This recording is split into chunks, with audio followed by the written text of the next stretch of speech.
guys, and welcome back to MS Tech Tutorials. And in today's video I'm going to be going over how to fix the something went wrong error code for Stellar Blade. Let's get straight into the video. So the first thing you guys can do is go ahead and make your way over to Steam, go over to Library, look for Stellar Blade. Once you find it, right click on it, hit Properties, and then go over to Installed Files. Now from here you can go ahead and select Verify Integrity of Game Files, and then you can go ahead and X out. Now that should be the first solution for the error code. The second solution you guys can try doing is by going over to the search bar, typing in Device Manager. Once the Device Manager is open, you can go ahead and make your way over to Display Adapters, right click on your GPU, hit Update Driver, and then go ahead and choose Search Automatically for drivers. Now once this is done updating, this is basically updating your drivers. This should also help fix the issue. Another way of updating your drivers is by going over to the NVIDIA app directly, going over to drivers, and then hitting download. Now you can also update your drivers from here as well, but if you're on AMD you can use the AMD app, or what you can also do is you can manually install it from a browser of your choice.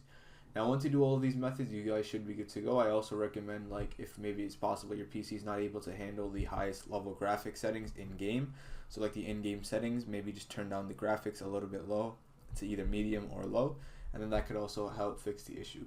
Now, once you're done with all of these methods, I recommend restarting your PC, and you guys should be good to go. So that is it for the video. Thank you guys for watching. Make sure to give the video a thumbs up, subscribe to the channel, and have a great day.